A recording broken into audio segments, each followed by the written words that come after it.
Hello everyone, welcome to the Kevin Lee Social. Thank you for tuning in.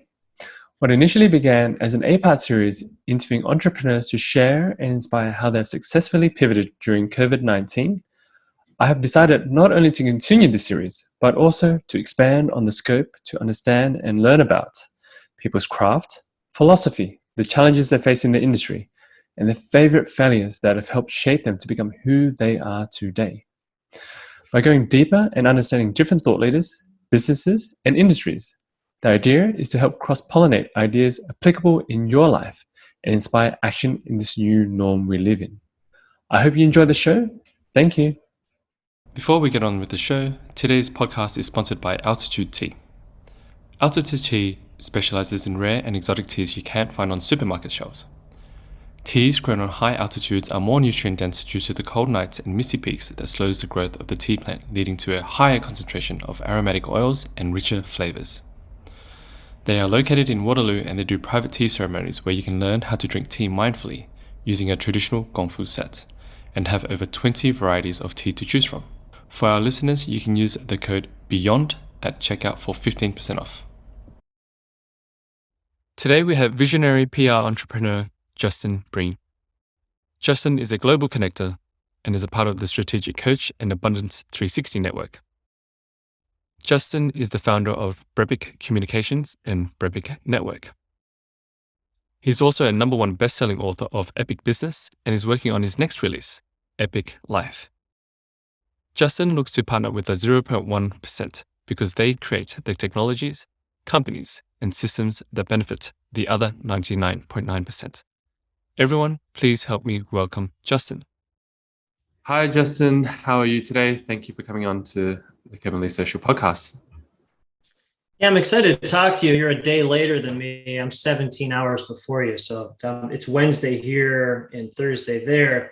Then you have your restaurant's called the Mayflower, which is really interesting that you chose a ship from England to the US, like a Voyager ship, and you're in Australia.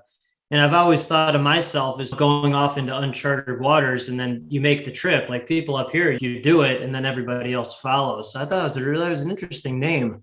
Why did you choose that name? That's an interesting for a restaurant in Australia. That was fascinating to me. It was due to 2 points. Firstly, it is based on the ship because we did do our rebranding during the COVID pandemic 2 years ago. Basically in Sydney for us. During our first lockdown, we decided we needed a new beginning, and that represented new beginnings for us. So we thought that was very fitting for it. The second part of it was that actual space that we were in, Darlinghurst in Sydney, used to be a florist back in the 1980s. And we did wanted something with flower in it. We had decorated the place with lots of flowers, and so we thought we'd pay a double homage to those two. Hence the Mayflower. Yeah, it's really smart. I actually, like, I'm a high fact finder. I'm like endlessly curious about stuff. Is there a similar ship in Australian history, like a ship from India or England or South Africa that went to Australia? And like, is there a Mayflower in Australian history? I believe there's plenty of ships. The one that my parents... But a famous one. But a famous one, I'm not too familiar with. Interesting. Yeah, so that's how my brain works. I don't know, I'm like a little kid, and I like most of my days talking to the world's top entrepreneurs, and I'm just endlessly fascinated. I'm like endlessly curious about things like that. Like that you like put that much thinking, and then you connected the dots with a new beginning and then actual flowers. That's just really smart, very creative. Thank you very much, Justin. Appreciate that. Yeah. Justin, I wanted to get us kicked off started about your story starting BrEpic. And also if you could touch on how your book, Epic Business, came along as well. I'll let you take the floor on that. Yeah, so a name, right? Name's everything. You put more thought into yours than I did. Most people do. My brain oh, there you go. I'll just do that. So actually, we're coming up on the 5-year anniversary. February 10th, 2017, I had my job salary cut as a journalist, cut in half. And I couldn't find a job. So I have zero business background, zero. So My wife surprised me with a trip up to, in the Midwest of the United States, a 5-star resort. She surprised me for my 40th birthday. That was April 10th, 2017. And on the way up, I'm like, oh, I'll just start a company, call it BrEpic. So BR, first 2 letters of my last name, and I just like saying epic. So, oh, okay, do that. No business background, zero, never took an entrepreneurial class.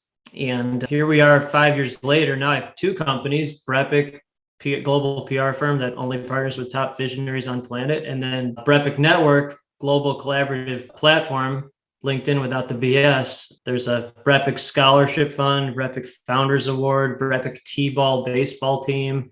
Oh. It's funny. It's just funny. Like I think it's hilarious. It certainly didn't start out hilarious. Getting job salary cut in half, couldn't find a job, incorporated. Over the next 6 weeks, reached out to 5,000 people to find first 5 clients while I was working full-time at half the salary. So that wasn't funny then. But now it's, I was just born to be this. That's what I mean. Like the Mayflower, just go out there and, okay, just figure it out. Yeah. Wow. It's that first step for everyone. Leaving, their work and taking that pay cut and trying something new is a very scary kind of new terrain, but exciting at the same time. And well, most people can't do it, Kat. Most people can't do it. I'm very grateful. We're both in Abundance 360. Peter Diamandis he's written the foreword for my next book. The first one's called Epic Business. The new one's Epic Life. That's coming out later, but he's doing the foreword. But my whole world is you don't make excuses. Anyone that makes excuses to me, they would never get in the Mayflower. I just partner with people that they'll get on the ship and they'll make the investment. People that make excuses, I have no tolerance or acceptance for it, because at the highest level, there are no excuses. There are no job salary cut in half, figure it out. Most of my day is talking to people like Peter. And I talk to Peter all the time in various rooms, but I haven't met one entrepreneur at the highest level. I'm not talking about small business or consultant. I'm not talking about people like that, or humans, regular, people. But I haven't met one at the highest level that hasn't overcome at least one of the following 4 things. Most are 2 or 3, and then I talk to a lot of all 4s.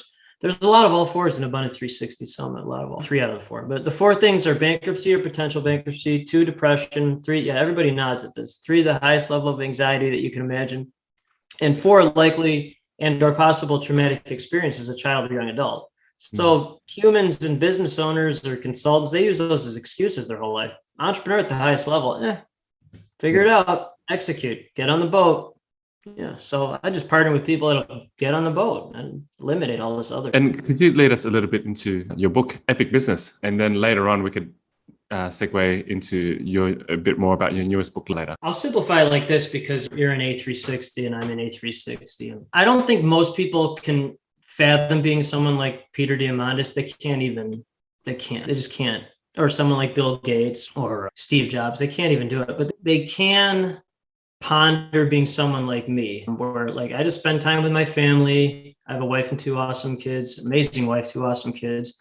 And then I just do what I like to do and what I'm good at. And I just collaborate with top visionaries on planet and make as much money as I want to, so that they can think of that. They just don't know how to do it. And all the first book is how I did that with zero business background, no entrepreneur classes, no business classes in college, nothing. I didn't even know what an entrepreneur was when I started my first company. So all the first book is, and then Chris Voss, who wrote Never Split the Difference, did the foreword. I'm very grateful for that. And so that's how I did it. And the new book is 30 things I learned since the first book came out, and how I built the second company with someone I've met one time in person. He's in San Francisco, I'm in Chicago. And that's and since COVID, whatever, you figure it out. So in the Zoom era. So that's what the new book is about. Yeah. It's just an extension of the first. Yeah. Speaking about COVID, how did that impact you during that period? Or is it still impacting you? Or how did you navigate that space when it came? Yeah, you see the hat I'm wearing, Abundance 360 hat. But so I only partner with people that have 3 attributes in their mindset, only 3, because I'm a simplifier and I simplify things into patterns. So the 3 attributes are abundance, visionary, investment, abundance, visionary, investment. So people with those 3 attributes in their mindset, you can only be one of 2 types of people, because I simplify it. One, you're running in US dollars. You're running a high 6-figure to 10-figure business. You see your family whenever you want to. You do what you like to do, what you're good at. Okay, so that's one of the groups. And then the second group, if you have those 3 attributes, is you're not in the first group yet, but you will be. You're not there revenue wise, but you will be. So there's no what do you cost or charge. There's no scarcity. There's no nickel and diming. So with that background, no, when COVID started, I posted, I don't know, I think at the time I had about 45,000 followers, but time I'm like, this is the greatest opportunity for people with the right mindset. And that's what it's been, the greatest opportunity. It's been the greatest opportunity of all time for entrepreneurs with the right mindset. The great by far in world history. There's not even a close second. My first company profit is basically quadrupled. 2 in-person meetings in 2 years, one with a client who came in from New Zealand to visit with me in Chicago. Okay, I'll drive 20 minutes for that. And then 2 is a giant launch party I had for a new company, a really nice yacht club in Chicago. So I'll go in person for that. But other than that, no in-person meetings. And then second company, met person on Zoom. We've met one time only at the launch party. And then it's just technology exponential platform for what I'm already doing. I can't tell you how many people I've talked to that this has been the greatest opportunity because they have the right mindset. So even if they lost 100% of their first business, like, well, you just figured it out. You just pivoted and but most people don't have the right mindset. Very few people have those 3 attributes in their mindset. I partner maybe with 1 out of 1,000 people on the planet, 0.1%. Most people, 99.9%, they never get on the Mayflower. They don't do it. And then they question and they can't understand the people that do. But those people, I just ignore them. I just partner with the 0.1%. Yeah. It is a new world we live in, and it's like your story is very interesting. How? Why are we talking right now? Think about it. Exactly. This is the greatest thing ever. Exactly. You liked one of my posts about Peter doing the forward, and then I'm like, oh, I did a quick look. I'm like, oh, you know what you're doing. You got a very high level. You're up to a lot of great things. Okay, happy to be on your show. Here you are. But that's just all that is a byproduct of the right mindset. That's all it is. That's all it is. It's amazing how we can connect with people from all around the world through this way. Exactly what we're doing right now. Speaking ideas and sharing information, building businesses like you are. It's incredible. Yeah, so there's a couple of things from that. There's a couple of things. So one, at the highest level, there is no competition, only collaboration. Technically, my first company is in the PR space, and most people are like, oh, that's a competitive. There's no competition. I haven't done outbound sales or gimmicks in years. All my brain does is it just magnetizes people with the highest level mindset, and they just make the investment. They don't care about the cost or the charge. They just make the investment. And then the other thing that you said that was really interesting, that I will honorably disagree with you, is I am not building businesses. I am not a business owner. I am a 100% full visionary entrepreneur. And I have no intent to ever sell either of my companies because it would literally be selling the purpose of my life. And I'm not, like, I don't care about revenue, employee count, office space, I don't care about any of that stuff. And again, I simplify into patterns. And this is a really interesting conversation. Business owners, they care about bottom line and costs and revenue, and all that stuff's fine. But true entrepreneurs, the folks I talk to, they care about purpose. They care about creating value. They care about collaborating. And the business owners, they're trying to change their world. The people I talk to, they're changing the world. It's a fundamental, I can't help their world people, but I can help the world people because I'm changing the world. So I help the world people change the world. Pretty simple.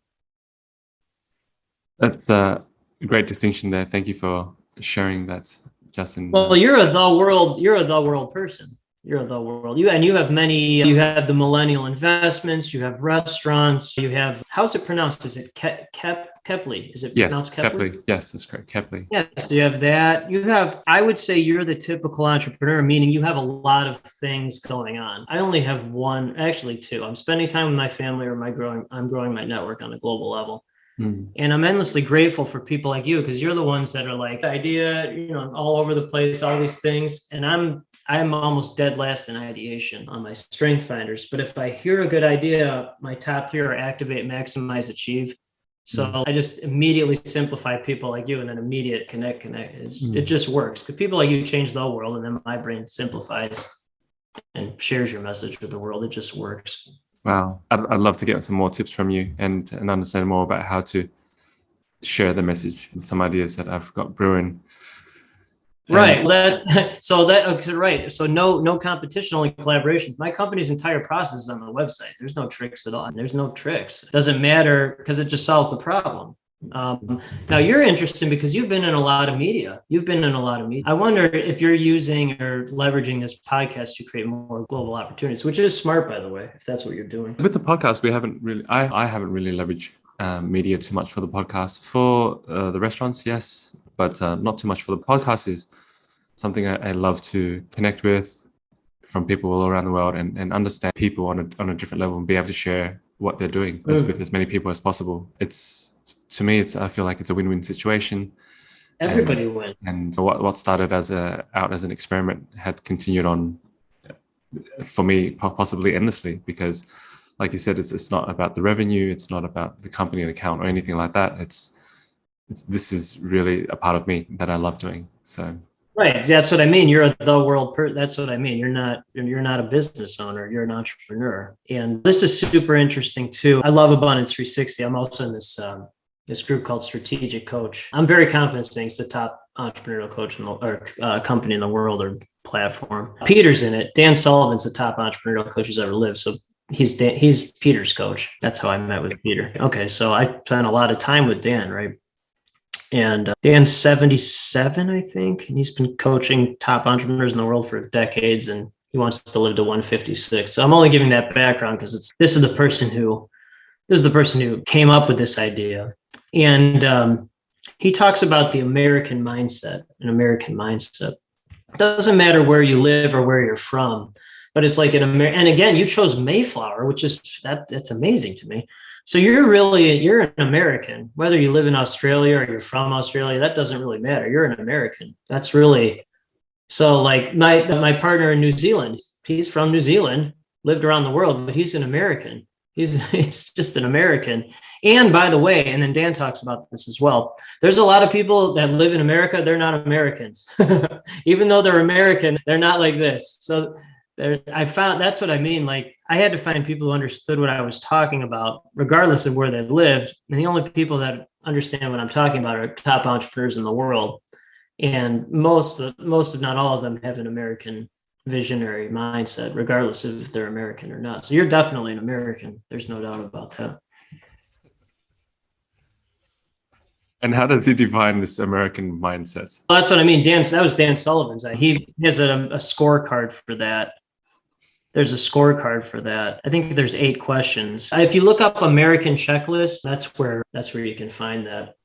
Gotcha. But yeah, it's funny because there's 8 questions, and it's, are you a visionary, and do you believe in innovating and creating things? But then the last question hangs up a lot of entrepreneurs, because it's about, do you believe in a higher power? A lot of entrepreneurs don't. A lot of people don't, but a lot of entrepreneurs don't. They get stuck on that one. And I'm like, I fully embrace that there's a higher power. And I only need one reason why, and I actually just posted this today. But there's no doubt in my mind that there's a higher power, because there's no way without some type of God, whatever that is, that someone like my wife would marry someone like me. So I say that jokingly, but it's true. Like my wife's the nicest, kindest, most loving. She's a pediatrician. So think the opposite of me. And like without a higher power, there's no way that happens. So that's the only proof that I need. But I think that for the American mindset, that's key. That's key for that. That's what hangs up a lot of entrepreneurs, but not me. Justin, I'm going to do a quick kind of roundabout segue back into something that we've spoken about, your book, Epic Business. The title of it is 30 Secrets to Build Your Business Exponentially and Give you the freedom to live the life you want. Would you be able to go into 2 or 3 secrets that you'd like to share with the audience, if that's okay with you? Oh, yeah. Because that's why I wrote it, because people want to know how I'm either spending time with my family or building my network. I haven't done outbound gimmicks or anything in years. Top people in the world, I introduce top people, and then they introduce me to others. It just keeps growing.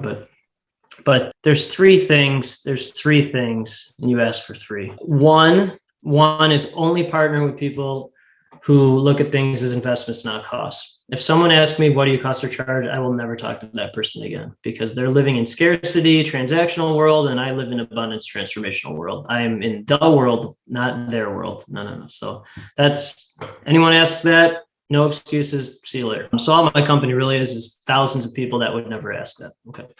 So that's one.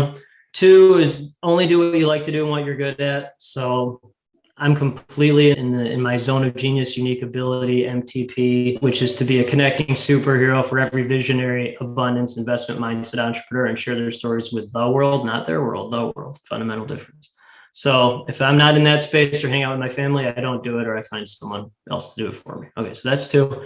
And then three, when you start a business, this is inspiration, I think, for folks getting on the Mayflower. But when you start a business, it takes 2 full years to figure things out. 2 full years. So not 2 months, not 6 months, not a year, not a week, 2 years, 2 full years. Your words of wisdom. We'll definitely put those links in the show notes for people to discover your book, and hopefully they can learn the rest of the 27 secrets. Yeah, and it's here you go. And I think to simplify all this simplification, like it's pretty simple, it's easy, but most people can't do it because they make excuses.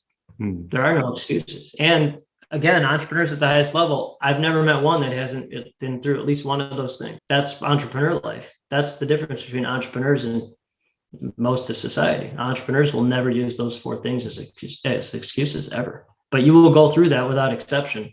At least one of them. I haven't met one yet. So that's if you can handle that, then you can have this life that I have. But if you can't, then you're going to make an excuse and fizzle out, or you just can't do it. You see what you're really made of in this world, for sure. Yeah. I want to ask a selfish question, Justin. There is this project that I'm thinking about at the moment in the space of charity. We're in the process of collaborating with artists from around the world to create unique pieces of art related to climate change. And we wanted to raise those funds. A certain percentage goes back to the artist fees to keep it sustainable. And the remaining then goes to reinvestments into smart startups, green startups in that space, or community-driven initiatives. In that sense, what would be some PR tips, or any suggestions you think in terms of expanding that message? How to get that message out there? Yeah, for me, that's like breathing, isn't it? I mean, it's not. Yeah, that's the purpose of my life. I'll simplify it for you. Media cares about 2 things, only 2. One is a good story, which everyone has, what inspires you, what you've overcome in life, why you started this, who your parents are, all that. And then 2 is a news peg. The news peg is, why is it a story now? So you just listed like 20 of them. But anyone at the highest level, they would never do this themselves. They would just find someone who's the best at it. And that's just, it's not, again, if I'm not truly world-class at something, I just have someone do it for me. My new company, my partner who's in San Francisco, most of his days talking to 8 and 9, 10-figure folks, and then creating connectivity for them. But he's a visionary integrator, and he found the people to actually build the platform. If I tried to do that, I'd blow myself up. I would electrocute myself. If I was thinking about being a chef, like trying to be a chef in one of your restaurants, I'm gonna cut my finger off. I'd lose a finger with it. And my point is, I just stay in my zone of genius. And any entrepreneur at the highest level would never try to do, unless they're world class at PR, they would never do that themselves. Understood. Justin, anyone that comes across your page can see your work has been shortlisted and featured on many prominent spaces. I'm sure it hasn't always been this way, like you've shared in the past. Did you have a favorite failure that has set you up for later? Favorite failure? Yeah. Oh, there's so many. I actually don't even say that word, but you got me to. But to me, there is no F. It's the F word. Yeah. There's no such. You're either winning or learning. Again, that's Dan Sullivan saying it. So I had a lot of learning experiences. So my favorite learning experience, by far, and this might sound weird, but you'll understand. End of 2018, I made more money. Keep in mind, I was a journalist for 20 years. You don't get into that to make money. So end of 2018, I'd made more money in 1 year than I ever thought possible, and never been more miserable in my life. So my wife and I had just been featured. We went on a date every week that year without the kids. So somehow we became international dating experts. All these great things were happening. and never been more miserable in my life. So I'm like, that doesn't make any sense. But it was a great learning experience because I realized that one, I'm not a business owner. Two, more money doesn't equal more happiness. And then three, I learned how it feels to go through like entrepreneur life because I still hadn't been in it for 2 years. It takes 2 years to start when you started. I hadn't been through 2 years. And I learned how it felt to be an entrepreneur and then realized, oh, that's just going to happen again and it'll be okay. I just didn't know. I didn't understand entrepreneur life yet at the 2 year mark. So I'm glad I went through that. I guess if you want to call that the F word, that's fine. But it was more of the greatest learning experience in my life of what this life actually is, and that it's okay. I'll be all right. And I think that is a very true realizations for a lot of people that strive for more money at the beginning with the work that they're doing, and then later realizing that they're still very unhappy. Like this is quite miserable. And a lot of people do talk about that curve where like once you hit a certain point, earning a certain amount of money, and then happiness doesn't then exponentially grow or grow equally linearly with the amount of money that you earn. So that's a very powerful thing you just said. So I'm a dad who happens to be an entrepreneur. I'm not an entrepreneur who happens to be a dad. And probably once a week, I actually just posted this the other day, but once a week I talk to an entrepreneur who's let entrepreneur life destroy their family life or prevented them from ever having a family. And I am not that person. I will never be that person. And so how my brain works, because I'm so low in ideation, like almost dead last, which is very rare. You're probably top 5 in ideation if you've ever done your strength finders, and you're very high in futuristic also. But I'm very low on both of those. So what happens is I talk to people like you, and this is all my first book is, and then the second one is they're like, they say something, I'm like, oh, that's a good idea. I'll do that. I'll activate, maximize, achieve. I'll just do that. Okay. And then not as often, but it does happen. I hear them like, oh, I'm getting divorced. I don't see my family. Oh, that's a bad idea. I won't do that. And then I will activate, maximize, achieve, not doing that. That's literally how my brain works. I just listen to people that have let this destroy their lives, and I'm just not that person. I will never be that person, ever. Speaking about that, do you have anything to share with other entrepreneurs or visionaries about spending more time with family, as well as even that time that you were talking about, how that period where you went on a date every week for... Yeah, we still do that. Yeah, we go out to... Yeah, okay, so that's a really good question. And I think I know why. Most of the people I talk to, there's a test called Kolbe, Kolbe. I strongly recommend you and your audience take that if you haven't. But Kolbe index, it's $55 US, little red button. So most of the people I talk to, they're very high quick start, boom, boom, boom. And then they have little to no follow through. They're all over the place. So they have to hire 1 million people. Otherwise, nothing will get done. ADD diagnosed or undiagnosed. Yeah. And so ADD is not a disorder, by the way. It's a sign of genius. Okay. So I'm the very, very unicorn, very rare entrepreneur. It almost doesn't, I've never met anyone with my Kolbe score, but so I have high quick start and high follow through. So I don't forget about it. I don't hand it off to 30 people. I just say it, do it. Okay. So if it's a good idea, I hear it, do it. If it's a bad idea, I hear it, don't do it. And then it's immediately incorporated into my life. Okay. So with that background, if I want to spend time with my family, I block off my schedule, spend time with my family. It's done. Every Wednesday, my wife and I have lunch every Wednesday. I don't work on weekends. If my family wants to go with me somewhere for a day, I just block it off. It's done because I'm a dad who happens to be an entrepreneur, not an entrepreneur who happens to be a dad. So I guess the shortcut for that is just block off your schedule. Just do it. Don't forget about it, or have your assistants. A lot of entrepreneurs I talk to have like 10 assistants. Have them just block your schedule. Have them do that.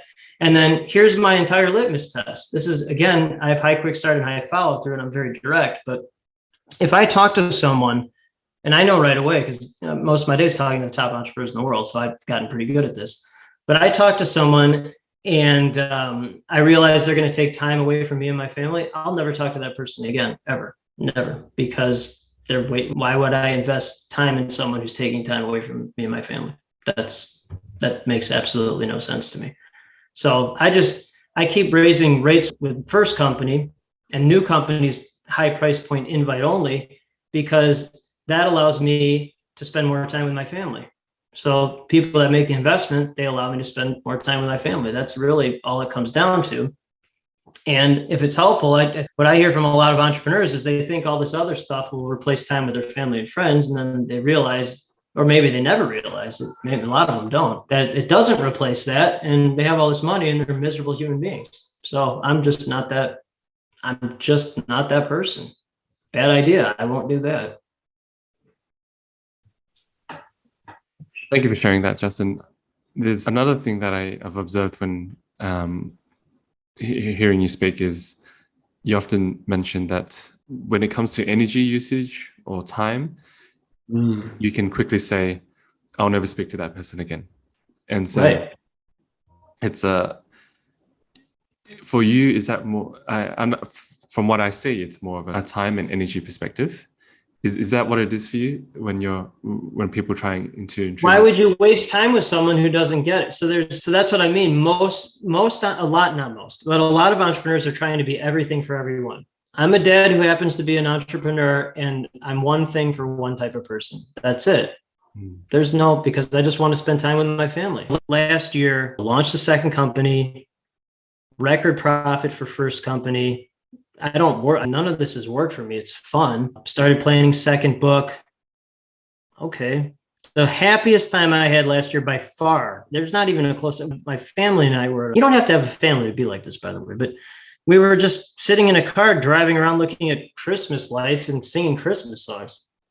That was the happiest. Okay. So I can't replace that that can't be replaced. So what I will say is this life allows me to do cooler things with my family. That's good. More opportunities and fun things. But again, when you talk to people that have let this life destroy their family lives, I know a lot of really wealthy people, really, really, and they don't see their families, and they don't have friends, and it just doesn't make any sense to me. They're not living in their life's purpose. And to answer your question, my investment in my time, my energy is in my family and my network. That's it. And the network are the people that give, but only to the people who get it. Because if someone doesn't get it, I'm not doing anything for that person because they don't get it. And then they're hanging out with other people that don't get it. So you're damaging yourself, but you're damaging your network by giving to people who don't get it. And there's not that the person who doesn't get it, they can't do anything with it anyway because they don't get it. So it's pretty simple. I love how you put it. Just wasting time on people that don't get it. It's very simple. I love it. Simple, but not easy because most people, they get confused with what actually matters. And and if it's helpful, again, now this is the 2-year process thing. And my brain simplifies into patterns. That's just how it works. But so when you start a company, you get. So I reached out to 5,000 people to get first 5 clients. I had no idea what I was doing. So get. Then you get to give, you're mostly getting, you're giving a little bit, but you're mostly, then you give to get. This is actually where most business owners / entrepreneurs get stopped. They give to get. They give, but they're only giving because they want to get a little bit. But then the point I've gotten to, and then people I hang out with, they give to give, but only to the people who get it. So I'll gladly give to the people who get it, even if I don't get anything back. But if they don't get it, nope. So it's not about getting anything back. It's just about giving to give to the people who understand it, who get it. Another great golden nugget you've just dropped there. Give to give. I love that. But only to the people who get it. You don't just give to give. That's for people, they think just giving to giving. Because if you give to people who don't get it, you're damaging yourself and you're damaging the people who give to give who get it. Then you don't want to damage those. You don't want to do that. That hurts them. That hurts them. They don't want that in their lives. They don't want their world people. They want the world people. They want the real entrepreneurs because they get it. And so just giving to give, that's a dangerous slippery slope. And I've had to learn that. That's what I mean. I've had the failure ladder, right? I've had to learn that. People that waste time, they take time away from me and my family, they don't get it. So I learned, okay, good learning lesson. And For someone like yourself, you seem like you have, not that you seem, I know that you have a very strong alignment with your purpose. You're very clear on what you want to do. You're clear on your strengths. How did you, for the audience, how did you come to more clarity of what you want and where you want to move? It's a big question, I know. No, it's a great one, but I know the answer, and it's a great. It's such a good question. Such a good entrepreneur. Okay, so again, I'm a dad who happens to be an entrepreneur. Okay, so my father was. You'll understand when I do this. My dad was 61 when I was born. My mom was 27. Okay, my mom was 27. My dad was 61. So my father would be almost 106 now. His birthday's February 8th. So he was a World War II hero. You talk about a Mayflower pilgrim. Oh my God. Came from nothing, shot down 8 or 9 times in combat, spotter plane, bomber plane. Many times he didn't wear a parachute, get back on the plane. And became an attorney in the Nuremberg trial. After he died, I found his diary. He fought in the Battle of the Hürtgen Forest, very deadly battle toward the end of World War II, German-Belgian border. I found the diary after he died, and I write exactly like he does, just boom, boom, no BS, totally direct, no fluff nonsense. So that's my dad.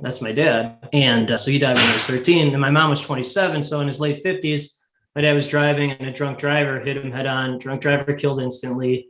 My dad broke every bone in his body, but he survived because you don't figure it out. And then, so my mom was his nurse. And so she literally saved his life.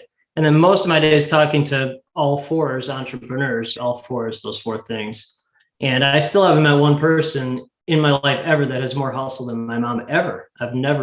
So I'm just a combination of that.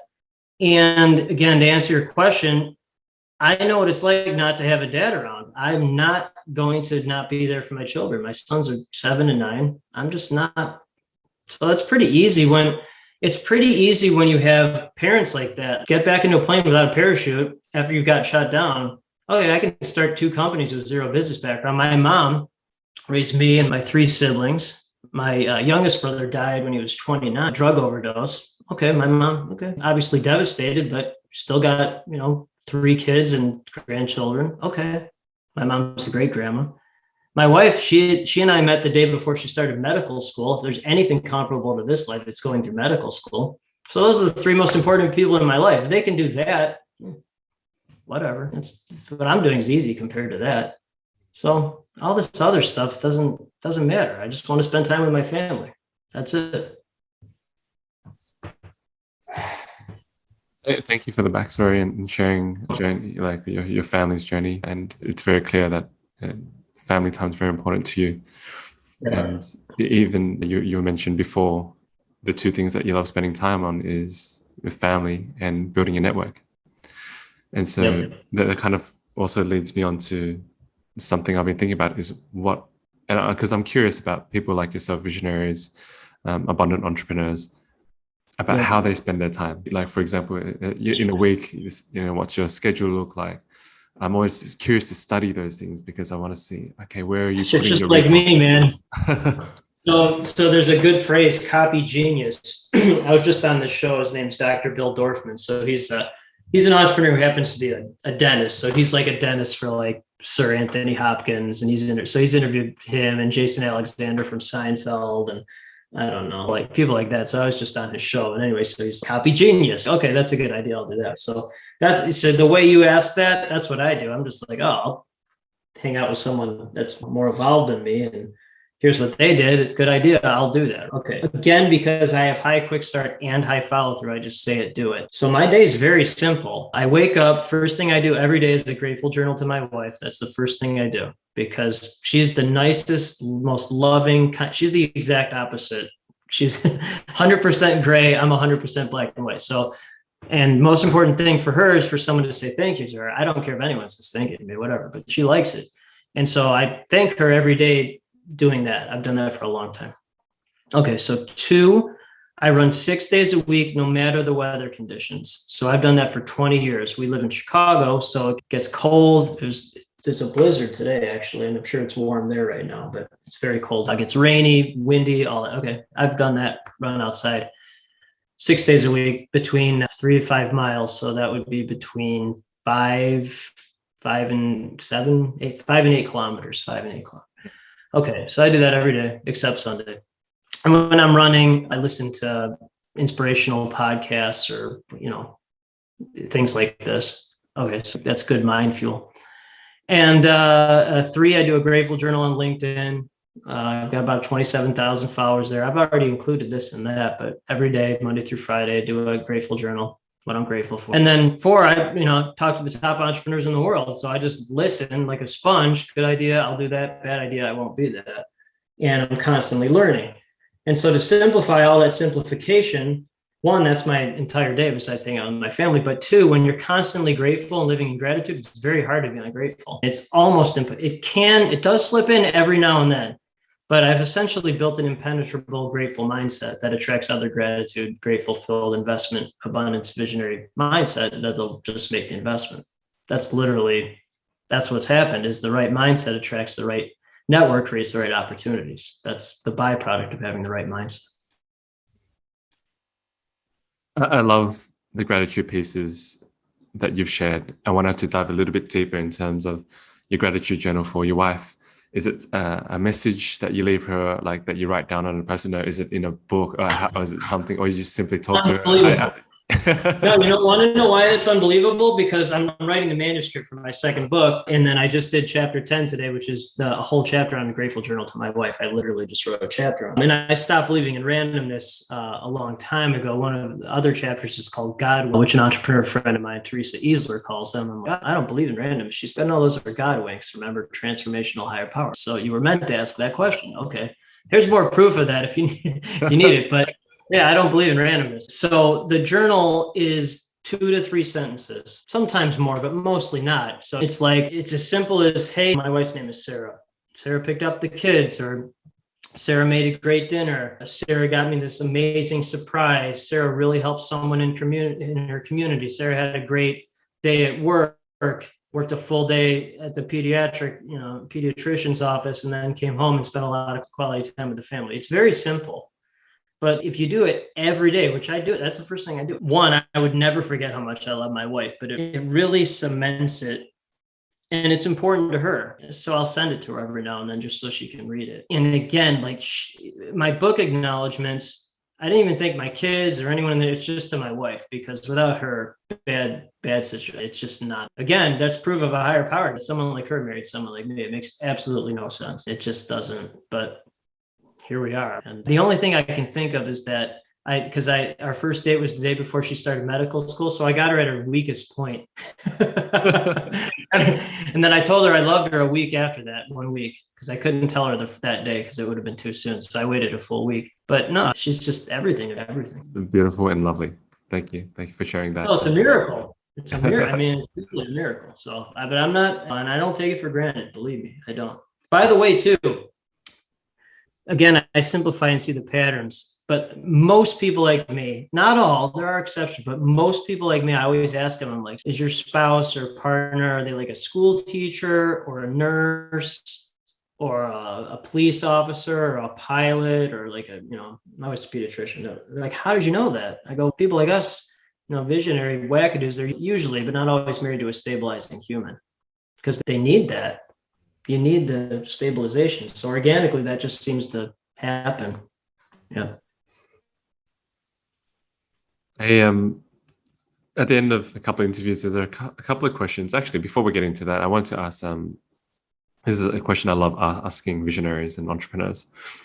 If they have any new beliefs or behaviors that have had a positive impact in your life in the recent years. So I'm sure there are things that you've had in the past, but if you could think back in more of the recent years, if there's any new beliefs that or behaviors that you've come onto that have had that impact. And you're an excellent interviewer. You just do a great job. I was a journalist for 20 years and did 2 to 3 stories on deadline every day. So I spent my life interviewing people. So I know when someone's really good at it. You're really good at it. Thank you, Justin. It means a lot coming from you. I really well, you have a gift for it. And I do a lot of media interviews, a lot, and I never stop learning. I'm always fascinated because that's the first time anyone's asked me that. It's the first time. And that's just a really good question because it's making me think about everything that I learned. So the most recent thing that I learned that was really, what happens is if I learn something really big, I write it down and then it becomes a chapter in the book. So maybe once a month that happens. So it really has to be good. So the thing I most recently wrote down, an entrepreneur friend of mine, his name is Pete Kofod. He told me it. And then another entrepreneur friend of mine, I had a discussion with him about it and we actually evolved it. So Pete was talking about the triple win, a triple win. And I'll land the plane so people can understand what it is. And then I'll talk about Dave Young and I actually evolved it into a quadruple win.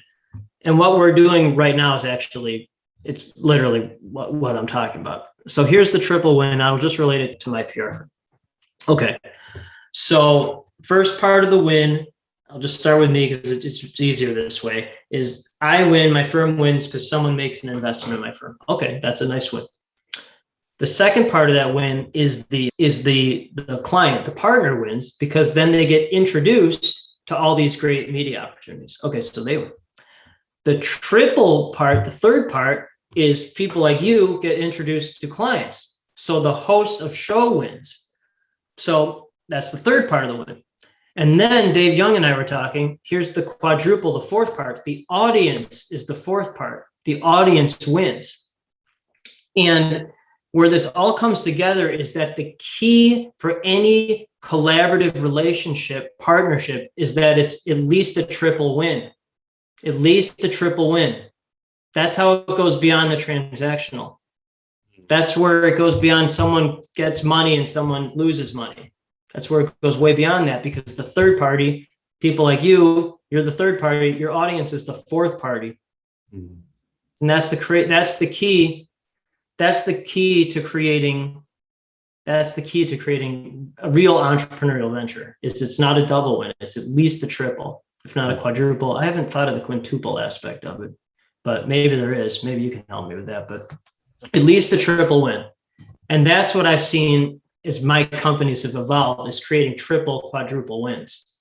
Exponential wins, not linear, exponential. Yep. That's a great one. Thank you so much for sharing that. I'll definitely go back through it and try. Well, if you can relate it to your restaurant, I think it does relate to your restaurant because the customer wins, they get great food. You win because people pay you to eat there. Your employees win because they make, actually, I think it is a fourth win because then, and the chefs win because they can use their art to make cool things. So that is a quadruple win. Yeah, for sure. Yeah, that's really taking the win situation. It's a win-win-win situation. It's a triple. That's what I mean. It's beyond win-win. It's more than that. That's the key. I love it. Thank you, Justin. Yeah, that's how my brain works. I just learn in real time. And if you solve the problem, then it's the problem solved. So it doesn't matter where you're located. It doesn't matter what you do. That doesn't matter. It's, do you have this mindset to create those triple and quadruple wins? That's what it is. And as we're reaching the tail end of this conversation, I want to respect your time as well that we've allocated. I know that I want to respect your time as much as you protect your time. It got dark here. Look at that. It got dark. Yeah. Yeah. Did you have a favorite book that you would recommend to the audience? Another good question, man. Okay, so and I do a lot of reading. Oh God, a lot of reading. My dad was a voracious reader. I'm a voracious reader. My dad was a brilliant writer. I'm decent, pretty good. Voracious reader. My wife's voracious. Okay, so there's two. One is Man's Search for Meaning. You please tell me. Okay, good. Thank God. Yeah, if you hadn't have read that, I would have been flabbergasted. Okay, for those who don't know, he survived the Holocaust, wrote about it. I'm really simplifying that, but and to me, that's the greatest. I think that's the number one book ever written. I guess most people would say the Bible, but I mean, that for me, the key point to that book, there's a lot of them, but the key is to always have if you didn't have a bigger and better future, you would die. So the prisoners in the concentration camp, when they stopped believing in a bigger and better future, they would just die. And then I see a lot of entrepreneurs that they lost hope in their future and then they just shrivel up and they lose their purpose. And so that's why I started a second company, Bigger and Better Future, writing a second book, Bigger and Better Future, having Peter Diamandis write the forward, Bigger and Better. Okay, great. Okay, so that's the simplified version of Man's Search for Meaning. The second book, Robert Greene, Mastery, it's a New York Times bestseller. He's an incredible writer, also a former journalist. And he writes about how every great master became a master. So like Ben Franklin or Da Vinci, Michelangelo, if they were alive, he interviewed them. If they weren't alive, he did anecdotal evidence. And to simplify that, what I saw with the ones who were long gone, without exception, because only the men worked at the time, the masters, their fathers were exceptional entrepreneurs or businessmen. And then their sons, because the men worked, the sons learned that. And then without exception, they took that knowledge and rebelled. So the best part of being an entrepreneur for me is that my sons, they're 9 and 7. So they can see that this world even exists, because most people have no idea that they don't even know this world exists. So they can see this, and then they can take that knowledge and do whatever they want with it and then rebel. I can't wait for them to rebel. It'll be fun to see whatever they do with it. Yeah. And the second last question, it's a question that I always ask at the end of the interviews. If you could only send one single line of text to yourself 5 years ago, what would it be? 5 years ago. That's your last question. That's unbelievable. My job salary was cut. Oh, see, again, like you can't. So 5 years ago today would have been 8 days before my job salary was cut in half. Wow. Holy shit, that's unbelievable. God wink moment. Yeah, right. Again, this is multiple ones in this. Holy shit.